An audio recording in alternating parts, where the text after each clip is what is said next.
I'd been watching that ruggedly handsome man at the construction site across from my flower shop for days now. He arrived just a week ago.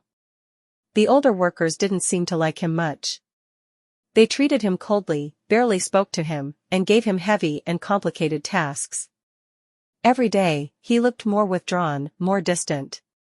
I tried to ignore it, tried not to care, but I couldn't help myself. On his 8th day at the site, I finally gathered enough courage to cross the street, leaving behind the safety of my little shop and stepping into the noise, the dust, and the curious eyes of construction workers. He was leaning against a wall, lost in thought. Tall, broad-shouldered, with a strong jawline and smoldering intensity. I hesitated. My heart thudded. Just as I was about to lose my nerve, he noticed me. He blinked, then said in a low, gruff voice, "Hey. No hard hat on a construction site. You got a death wish?" Then, without another word, he took off his own hard hat and gently placed it on my head. I fumbled with it, embarrassed. "Hi, I wanted to talk to you." He gave me a look, as if trying to decide if I was serious. "Talk to me?" I nodded, cheeks burning. "I know this sounds strange, but would you consider being my kept man?" "What?" His eyebrows shot up. "I mean, my name's Jane Miller. I run the flower shop across the street. I'm not a bad person, I swear. I'd treat you well. I wouldn't disrespect you. And I'd pay you $20,000 a month plus extra if you perform well. You wouldn't have to work here anymore. No more dealing with these guys. What do you say?" He stared at me, quiet and unreadable. Then his voice softened just a little. "Liam. My name's Liam Anderson." I swallowed hard. "Nice to meet you, Liam." He studied me for a second longer, then raised a brow. "All right then." That night, as I closed up the shop, Liam finished his shift. He waited for me, watching as I locked up. Then, without a word, he walked with me down the street to a nearby hotel. I couldn't think of anything to say to the tall, handsome man beside me. My footsteps felt stiff and awkward, and the more I thought about it, the more unnatural I became. It was like every movement betrayed my nervousness. Liam didn't seem to notice.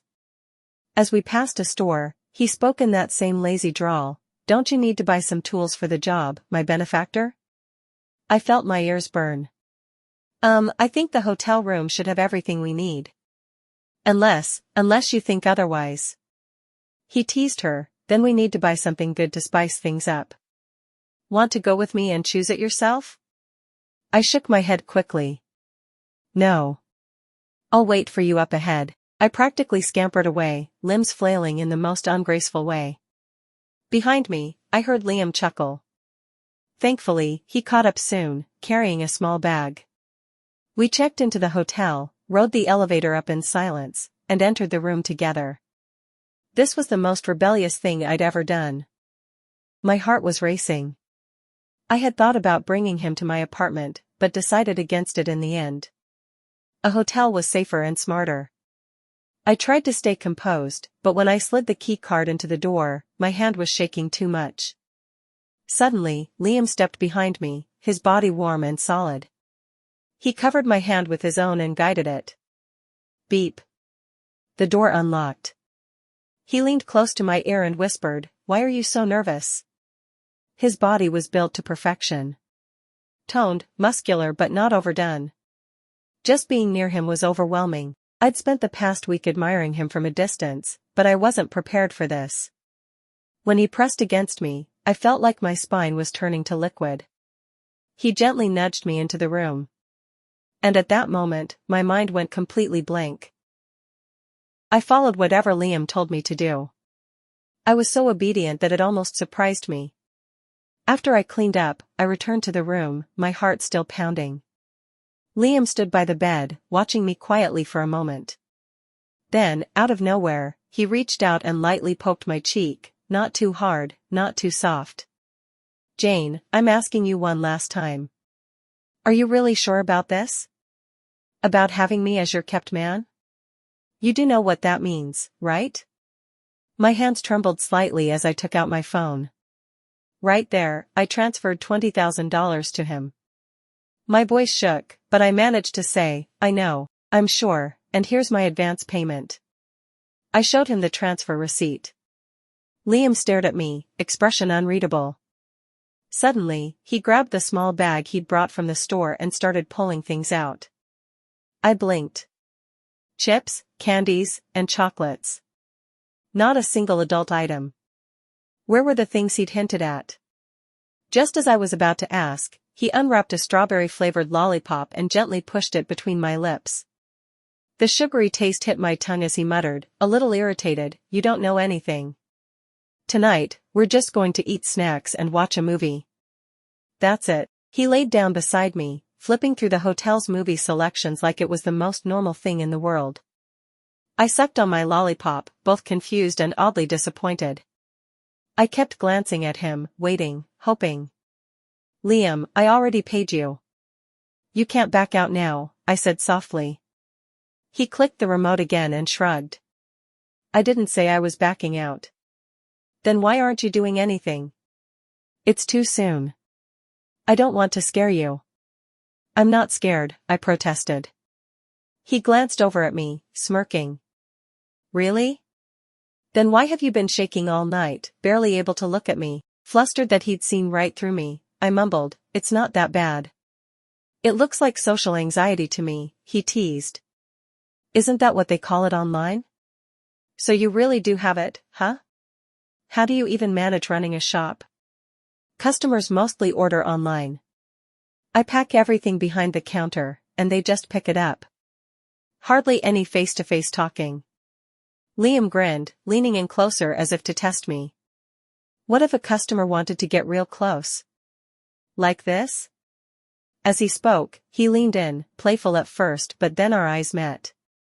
Just like that, the teasing stopped. Neither of us said a word. I nervously licked my lollipop, wanting to look away but somehow unable to. He swallowed hard. His Adam's apple bobbed. Then he muttered, "We can't do that, but maybe we can try something else.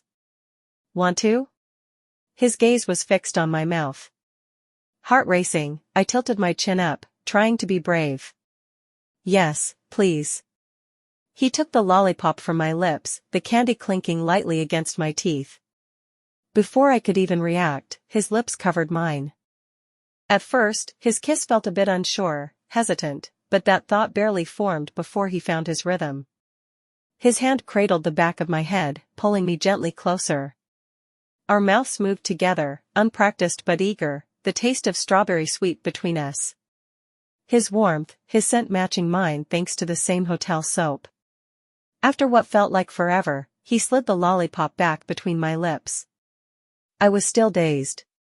Liam wiped at the corner of my mouth with his hand, almost absent-mindedly, then turned back to browsing the movie list. When I finally gathered my wits, I tugged softly at the hem of his shirt. "Liam, I want to kiss you more." Whatever calm he'd been clinging to shattered in an instant. He cursed under his breath, tossed the remote aside, and turned toward me, his eyes burning with desire. That night, the movies were forgotten. I don't know what happened to the lollipop, maybe it rolled under the bed, maybe it ended up in the bin. Neither of us cared. I only remember Liam's low voice as he licked my lips one last time, "Strawberry is truly sweet." We stayed up under the covers, just talking, and that, surprisingly, felt enough. The next day, as I sat in my flower shop, fingers brushing over my still tingling lips, I gazed out at the construction site. Dust filled the air. I couldn't see Liam, but that was okay. I was lost in thought, picturing the shape of his muscles as he worked. My usually silent phone lit up with a call. The name on the screen made my heart sink. I stared at it until, at last, the caller gave up and hung up. I don't know how long I sat there, lost in thought. Suddenly, someone lightly knocked on the flower shop window. I looked up and there he was. Liam stood outside, covered in dirt and cement dust, heat radiating off him from working under the burning sun. That's why he didn't come in. He gestured through the glass, his lips forming the words, "What's wrong? You look upset. Didn't I take good care of you last night?" I shook my head quickly. No, that's not it, I mouthed back. But just him bringing up last night made my heart skip. My voice trembled as I asked, "Do you want to meet again tonight?" He gave me a look, deliberately teasing. Meet for what? Even though I was alone, I whispered as softly as I could, to spend the night together. Liam shook his head, smiling faintly. Not tonight. Got important work at the site. Can't sneak away. I felt sad and disappointed, but I told myself I should be understanding. Okay. You focus on your work. My lips still felt tender and swollen from last night. Pressing them together only made the color deeper. He stared at me for a little longer. He mouthed, "Come outside for a second." Oh, okay. I hurried out to his side. What is it? Without a word, amid the rumble of the nearby construction, Liam bent down and brushed a kiss across my cheek and then my lips. His mouth was warm, but not a speck of dirt touched me. No matter how busy I am, he said, voice low, I'll always make time to look after my benefactor. My heart skipped wildly, beyond my control. After he returned to work, I wandered back into the shop in a daze. I felt like I'd won the lottery. For the first time in my 25 quiet years, I'd taken a risk and found someone wonderful. He wasn't just handsome, he was respectful. Sure, he worked a hard job and a little salary, but that didn't matter to me. But Liam was so busy. Every time I asked him to stay the night again, he had to decline. He'd only steal small moments to come and kiss me at the shop door. And he warned me not to visit him at the site. He said it was too dangerous. He promised to come see me after his shift. If I was honest, the strange dynamic was starting to feel like I was the one being kept, always waiting for the man who'd taken my heart. After 2 weeks of stolen kisses, I started to feel a little cheated. I had given him $20,000, after all. So the next time Liam came to the shop, I took a deep breath and tried to look serious. I don't think this is fair. You've taken the money. Today, he wasn't covered in dust, so he stepped right behind my counter, stealing soft kisses on my cheeks and lips. He seemed to love kissing me, especially on my face, each kiss leaving a fleeting mark that faded quickly. Why are you murmuring like a mosquito? He teased. Trying to stay firm, I raised my voice. Liam, I think we need to have a real talk. About what? Well, you've taken the money, but you haven't really done what a kept man should. I want a refund. Liam raised a brow and leaned in, studying my face closely. Jane, who said you were timid? You're bolder than I thought. His eyes softened a little, curious now. Tell me something. Why did you want me as a kept man, anyway? My cheeks burned under his gaze. I hated being stared at so closely. I looked away, mumbling, because you're attractive, you have a good body, you're my type. You make me feel safe. Like I have something that's mine. I said that last part so quietly, I doubted he heard it. Oh? So you fancy me, huh? I didn't deny it. My face burned hotter. So are you free tonight? Not just for kisses, I mean. Liam leaned down and nipped lightly at my lips. That'll cost extra, you know. I don't mind, I blurted, nodding eagerly. He chuckled, low and warm. All right then. I'll be done with work tonight, so. But just then, a customer came in, cutting him off. He let go of me, stepping away, but left with a grin and an ambiguous promise. Tonight, no snacks, he said as he slipped out the door. We'll be having something else instead. Liam and I walked one after the other toward the hotel. The plastic bag he carried didn't contain snacks. This time, it held the actual tools for the night. Liam had insisted on dragging me into the store to pick them out. Extra large. Ultra thin. His deliberately low, teasing voice echoed in my mind, making my face burn. I widened my eyes in shock and hurriedly stepped to one side, pulling out my phone. I pretended to be busy, opening and closing random apps. If I don't make eye contact, no one can see me. I'm not buying them. I'm just passing by, that's what I told myself as my heart pounded. Still, it felt like everyone was all secretly staring at me. It wasn't until we were safely inside the room that I let out a long breath. "I'll take a shower first," I said. But Liam stopped me. "No rush." I turned, confused. "Why? What is it?" Without answering, he casually peeled off his shirt. His strong, defined muscles and slightly messy hair hit me like a bolt of lightning. I froze, unable to look away. Last time we stayed the night, he'd only kissed me and kept his clothes on. I'd had to sneak glances.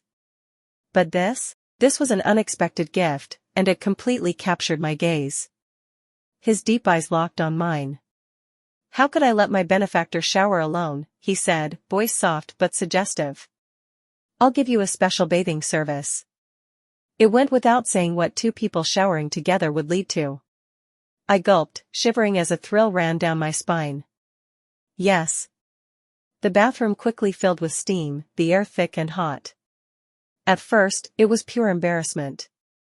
Then came a dizzying haze where I felt like I might melt right into the steamy air. More than once, I nearly collapsed, but Liam always caught me just in time. His strength and stamina were exactly what I should have expected from someone who spent all day lifting heavy things on a construction site. Thank goodness the hotel's cleanliness standards were decent. Otherwise, I don't think I would have ever agreed to all those weird and embarrassing positions. By the time I was cleaned up and placed on the bed again, I was still breathless, my vision a little blurry. When Liam reached under the covers once more, my body trembled. I looked up at him, pleading softly, "Liam, I want to sleep." He seemed tempted for a second, but seeing how exhausted I was, he gave in. He lay beside me and asked, "So, were you satisfied with my service today?" I nodded shyly. "Very satisfied. I'll even add bonus to your payment right now," I said quickly, pulling out my phone and transferring money with serious determination. Liam chuckled, leaning in to kiss me lightly. "How can you be so adorable?" "So, how much are you adding?" I asked around. The famous male escorts at the Golden Horn Club down the street usually charge $1,000 for one time, $1,800 for overnight. You're better than those escorts, so I'm giving you $2,500. Wait, what do you mean by usually? She didn't think twice about it and replied sincerely, "Yes, they said they'd do it for free if it's me." Liam froze.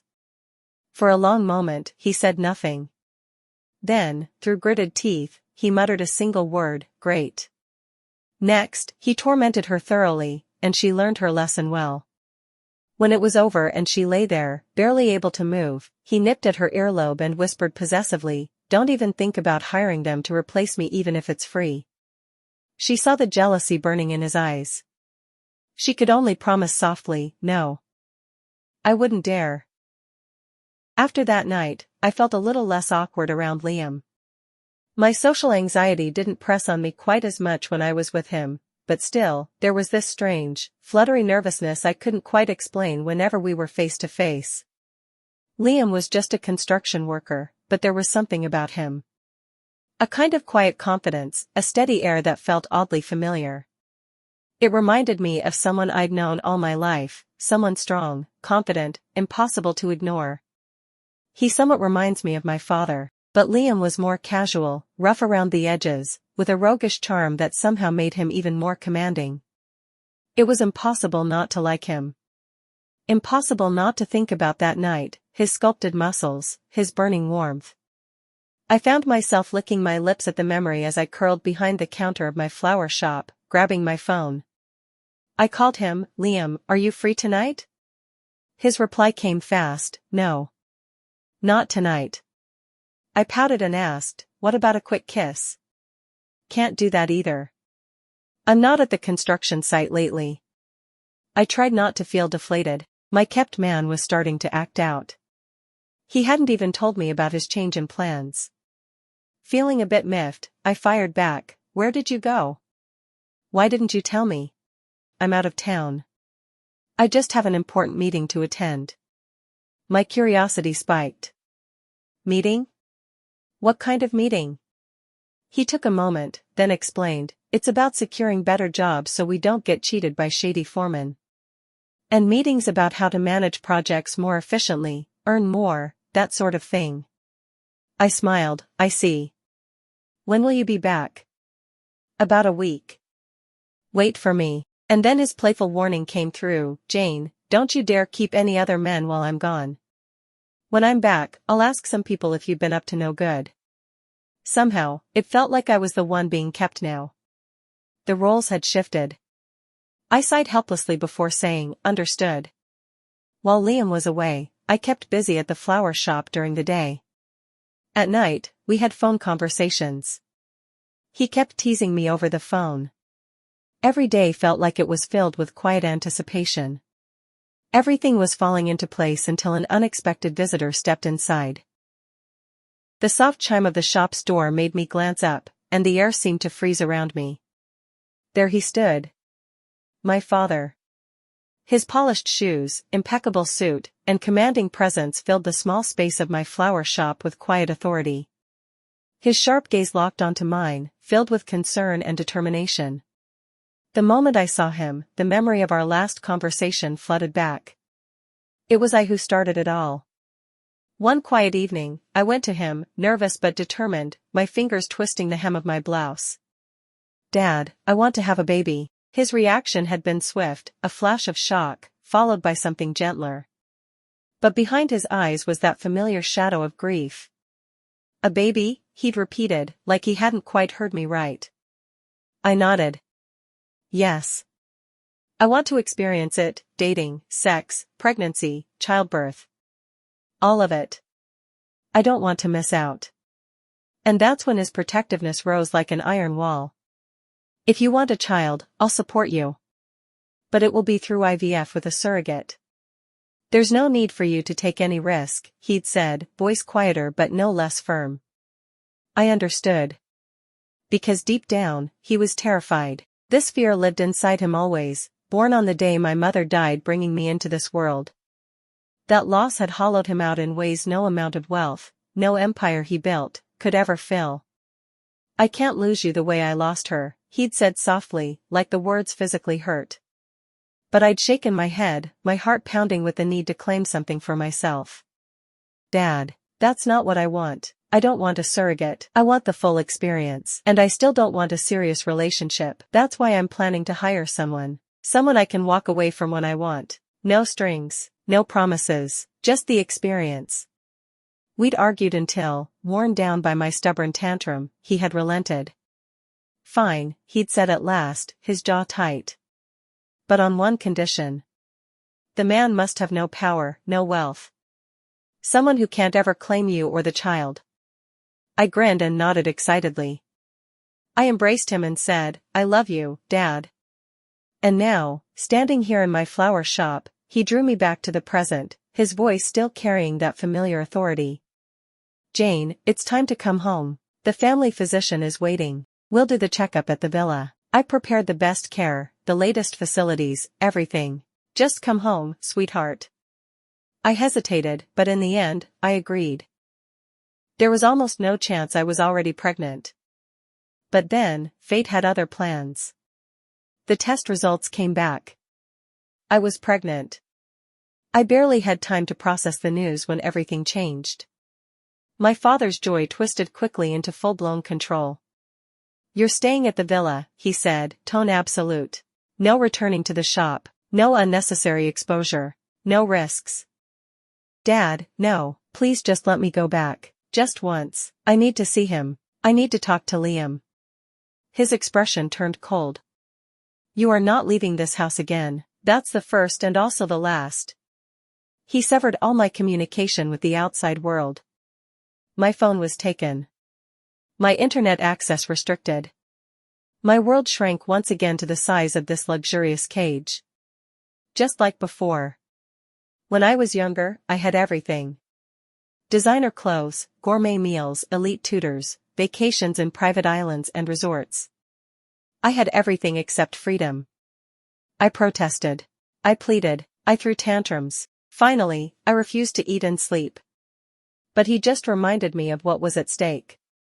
If you won't eat or sleep, you're not punishing me, you're killing the child growing inside you. Do you want to be responsible for that?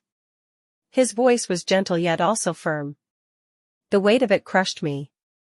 So I ate and tried to sleep. I silently endured with tears at night. Now, I was right back where I started.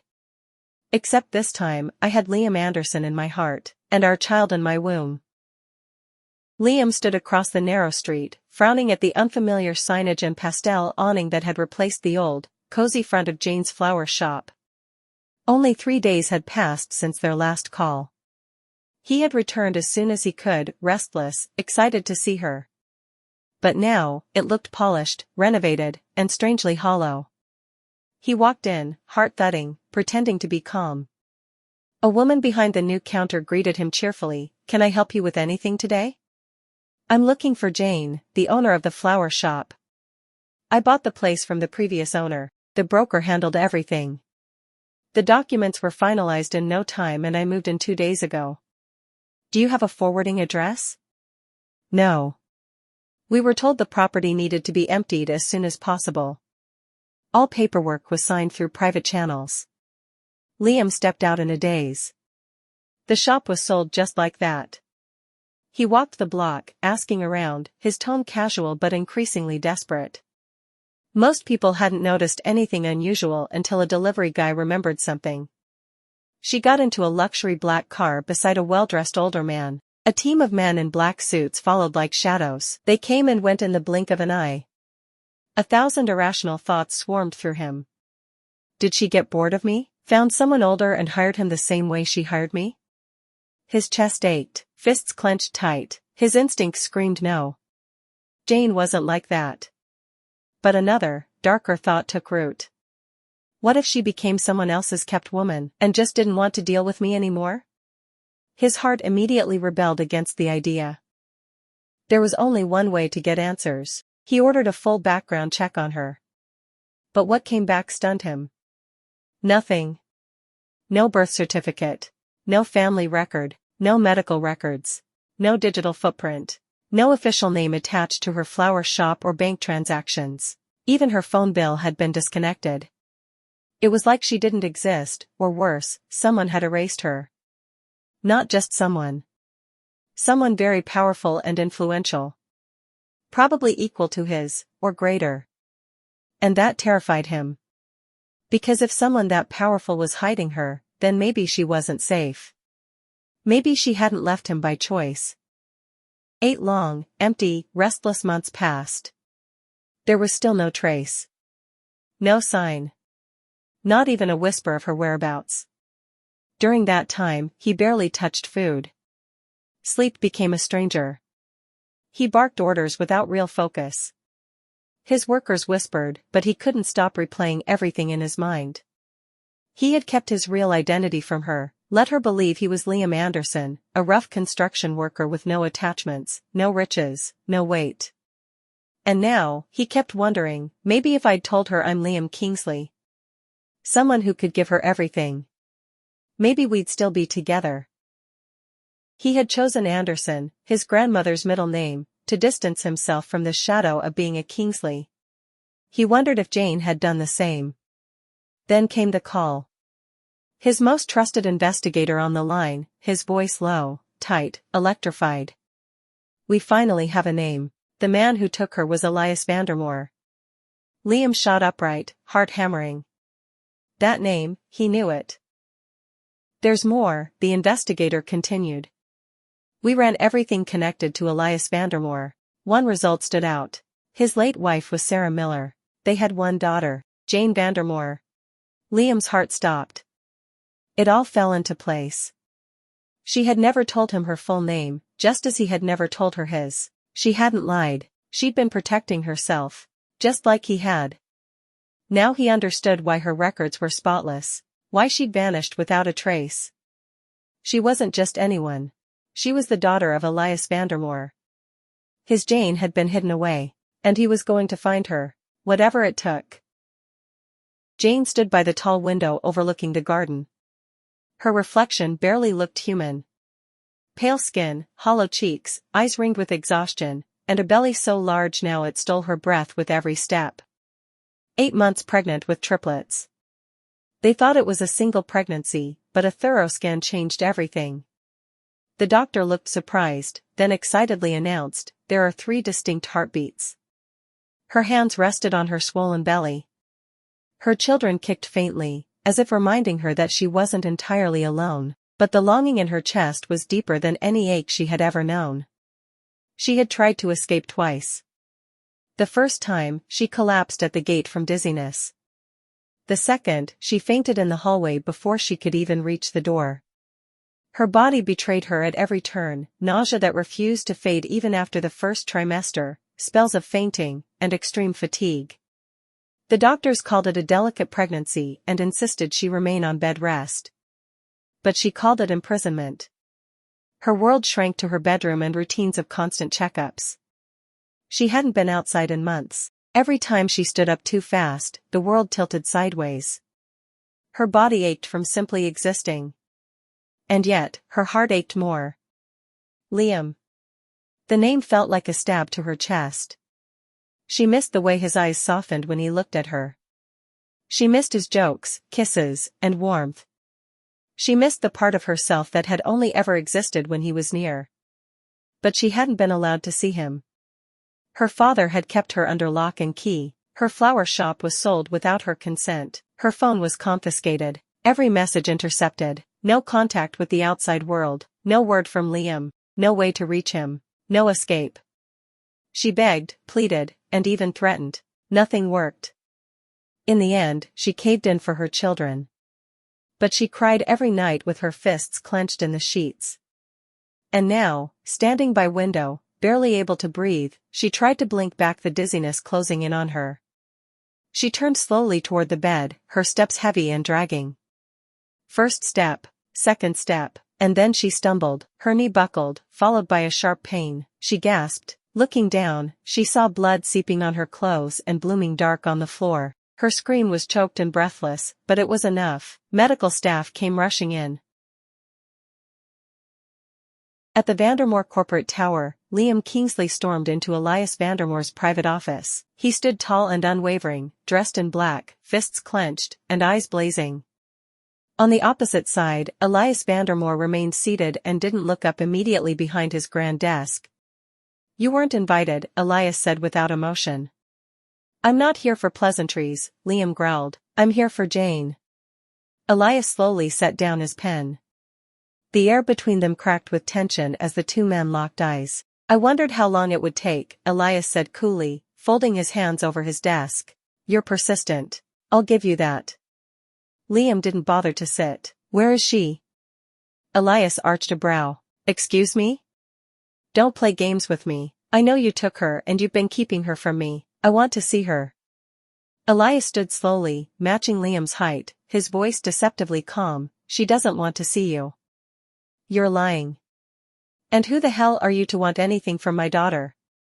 "I'm the one she loves. The man she chose," Liam snapped. Elias' voice remained low but lethal. "No. She chose an experience. You're just a fling, a hired man, a plaything. Don't you dare confuse that with love. You think I'd risk my daughter's life for a reunion with a man who let her believe he was someone else? I kept my name from her, yes, but so did she," Liam shot back. "We met on equal terms. She wanted something simple. I also want that. We were happy until you interfered." They stepped toward each other. The heat between them spiked like dry air before a lightning strike. The guards standing by both sides of the room straightened, hands itched near their holsters. One misstep and the whole room would explode into chaos. Liam took a step forward. "I'm taking her back." "Over my dead body," Elias said quietly, but with razor edge. He stared at the young man with hatred and heartbreak warring in his eyes. "You're not taking her from me." Their guards also closed in, a split second away from a violent clash. Suddenly, Elias's phone rang, sharp and jarring against the crackling tension in the room. He snatched it up, irritation still etched into his face until it drained away completely. His voice panicked. "What happened to Jane? What do you mean she fell?" Liam's heart stopped. Elias's hand clenched the phone. "How much blood? Are the babies?" He caught himself, but it was too late. Liam's eyes went wide. "Babies? Jane's pregnant? Elias froze. The phone slipped from his hand. He didn't hesitate. He barked an order to his men, prepare the chopper. We leave now. Liam stepped forward, voice hoarse. You've been hiding her from me and she's pregnant? Elias shoved past him. She's in danger. Get out of my way. I'm going with you. You're not stepping 1 foot on my chopper. Liam grabbed Elias by the arm. You're not shutting me out again. Elias spun and roared, this is my daughter's life we're talking about. Get lost. You bastard, you locked her up and kept her from me for 8 months. Not a chance. You're not going to stop me, Liam said with teeth gritted and eyes blazing. That was the final snap. Men in black surged forward, bodyguards on both sides moving in fast, forming a wall between the two men. You're not going to find her in time, Elias shot back, ducking into the chopper already revving on the rooftop pad. Watch me, Liam replied and barked to his own team. Get our bird in the air, now. Elias' helicopter took off, blades slashing through the sky. Liam didn't wait another second, his own sleek black chopper lifted into the air in pursuit. As it soared into the sky, Liam locked his eyes on the shrinking dot ahead. He didn't know where Elias was going, but he was going to follow all the way through clouds, across the sea, past miles of isolated coastlines, and sea winds he kept on his tail. Eventually, through the distant horizon, Liam saw a flicker of structure nestled in green. He saw Elias' chopper began its descent, heading for a gleaming helipad perched high above a remote estate. Liam's aircraft circled once, then landed on the adjacent helipad. As the rotor slowed, Liam stepped out, his chest tight, blood roaring. He had arrived, and whatever this place was, Jane was here waiting for him. Jane had never known pain like this. Her body was trembling, drenched in sweat, as the contractions racked her without mercy. The sterile scent of the private maternity suite felt too clean, too calm, a cruel contrast to the chaos ripping through her. Doctors and nurses buzzed around her, murmuring updates, checking monitors, barking order, but their voices blurred together. Her vision swam, tears blinding her. It hurts, she groaned and clutched the sheets, a scream stuck in her throat. Then the door burst open and someone announced, Mr. Vandermoor has arrived. Her gaze darted up, unfocused, but she recognized the powerful silhouette instantly. Dad. Elias Vandermoor strode in, for once looking completely unraveled. Gone was the cold, commanding mogul. He rushed to her side, brushing the hair from her soaked forehead. I'm here, Jane. Daddy's here. Jane gripped his hand weakly. She's sobbing, her voice fragile and cracking. Dad, please call him. I want to talk to Liam. I want to explain to him. I want to tell him about our babies. Her eyes pleaded with his, shining with tears. I don't want to die with so many regrets. Elias' jaw clenched as his composure fractured. Don't say that. His voice shook. He dropped to his knees beside the bed, gently squeezing her trembling hand. You'll live. You'll see your babies.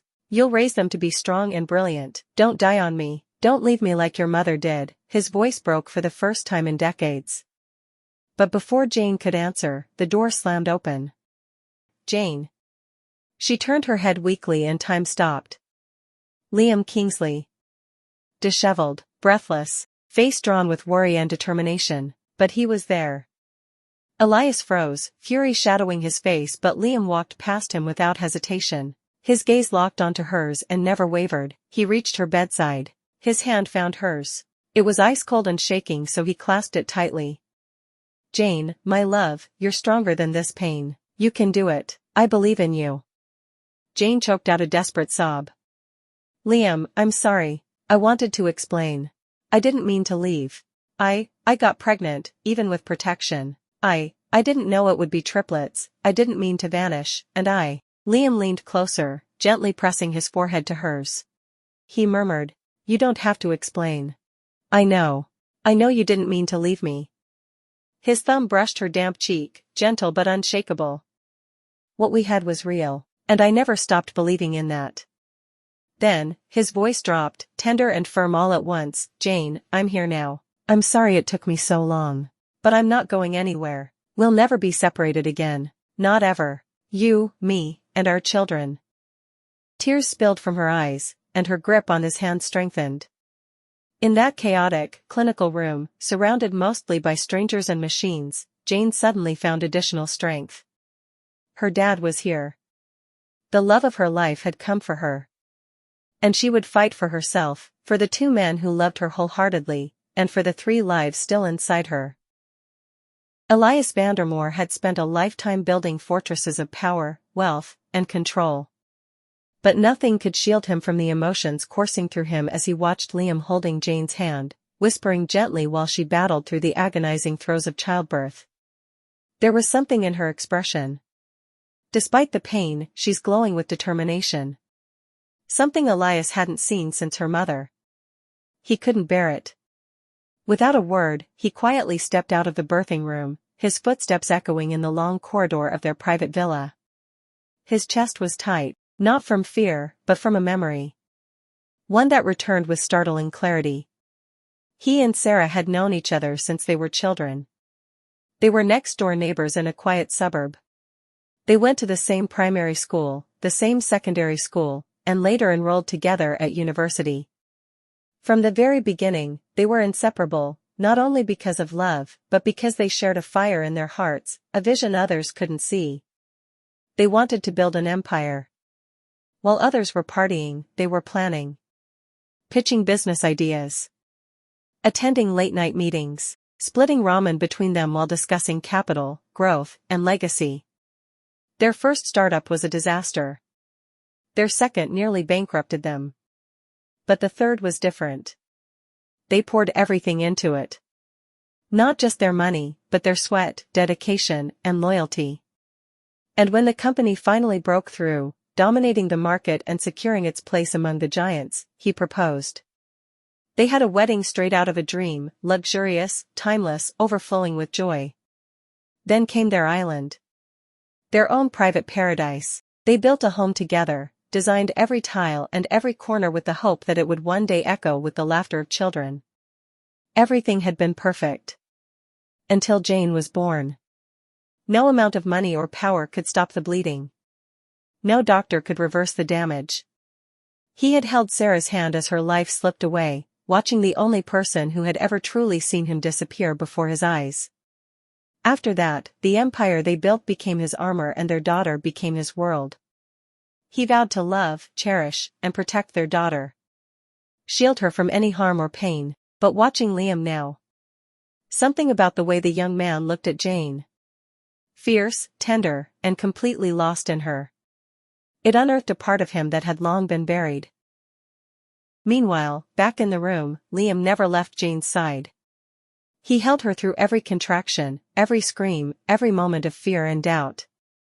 And then finally, 3 cries rang out. A boy. A girl. And another boy. Tears stung Liam's eyes as he kissed Jane's temple and watched the nurses swaddle the tiny bundles of life they had created. She was unconscious from exhaustion, but safe. The babies were healthy. And for the first time in months, peace settled over him. Later, when Jane was still resting, Liam found Elias standing alone on the veranda, his back to the garden, posture stiff, arms crossed. Liam approached slowly, stopping a few feet away. This time, there was no tension, no anger, and no raised voices. Just the heavy silence between two men who both loved the same woman in different ways. I wanted to thank you, Liam began, his voice quiet but steady. For not keeping me from her, for letting me be there when she needed me. Elias didn't respond right away. I love her, Liam added. More than anything, I want to protect her, raise our children with her, give her the freedom and happiness she deserves. I'm not trying to take her away from you. I'm trying to give her the kind of life she was never allowed to have. Elias turned, his face unreadable. But his eyes were no longer cold. She's like her mother in all the best and worst ways, he murmured. Headstrong, brilliant, too fearless for her own good. He fell silent, then sighed deeply. I met Sarah when we were 6. We shared our crayons, then our textbooks, and our dreams. His lips twitched into something close to a smile. She was the only person who ever truly kept up with me. We built an empire together, brick by brick. We even chose the island and designed the house together. The plan was always to fill it with our children. He swallowed hard, but we only had time for one. Liam listened quietly, moved by the rawness of his words. I lost her, Elias said, voice nearly cracking, and I couldn't lose Jane too, so I did everything I could to protect her. Maybe too much. Liam replied softly, you didn't protect her, you caged her.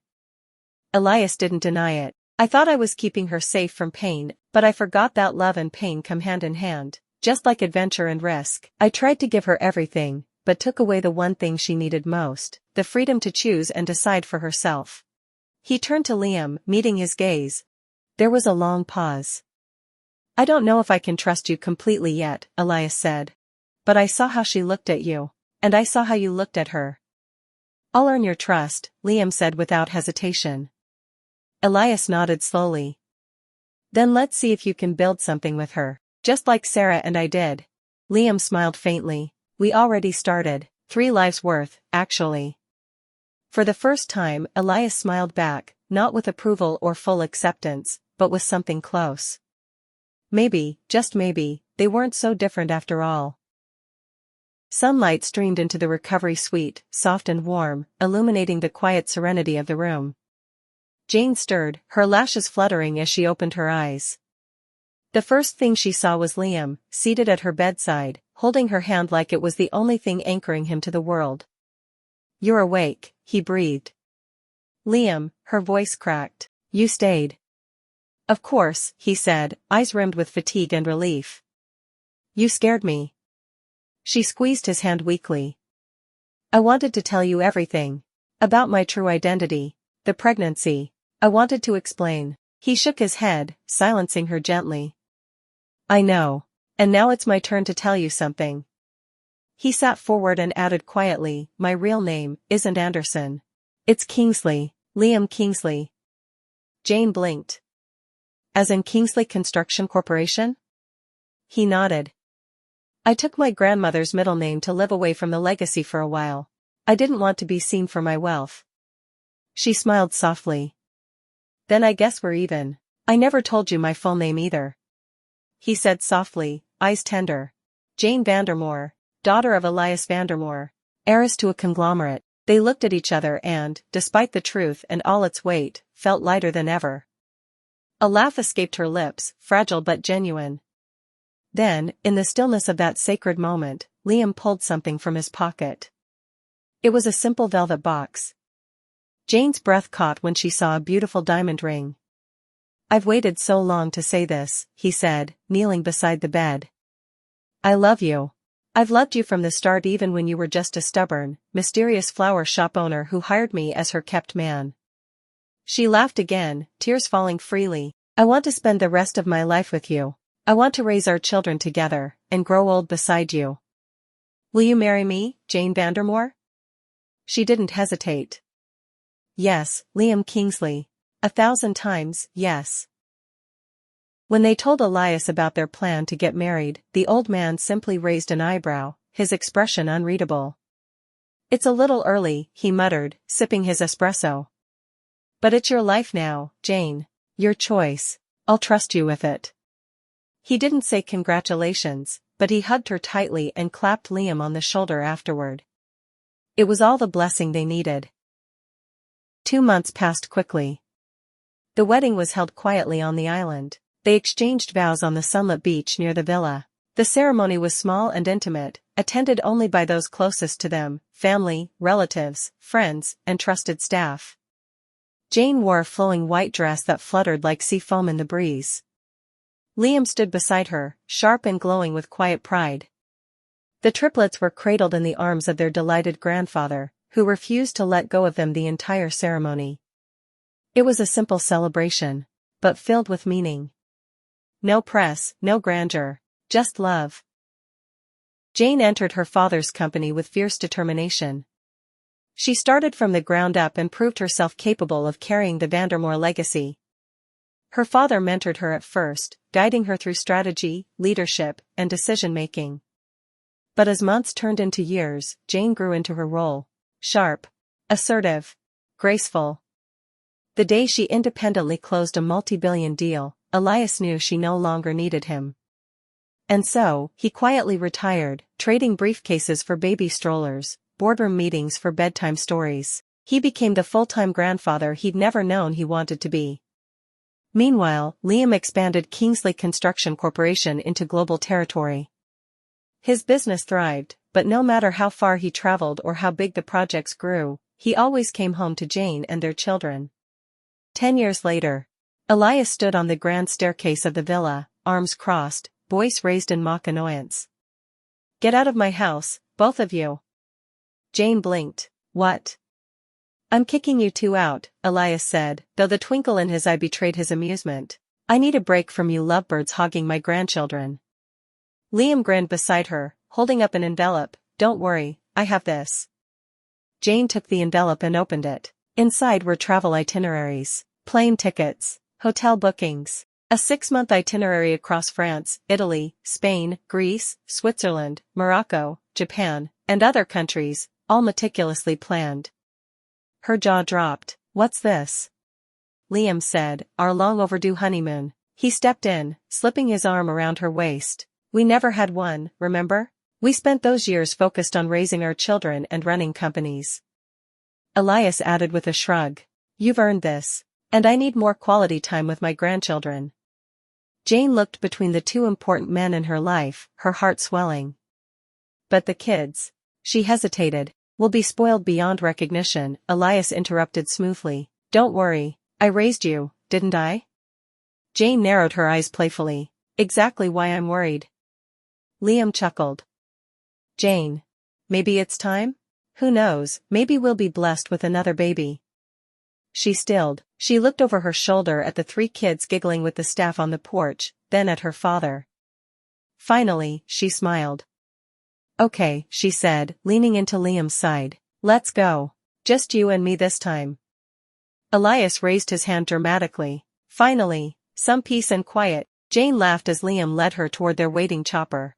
The wind whipped around them, the sea shimmered like glass, and their children waved from the steps with wide mischievous grins. As the chopper lifted into the air, Jane took one last look at the villa below, particularly at her father and children. And for the first time in her life, she had everything: love, freedom, success, future,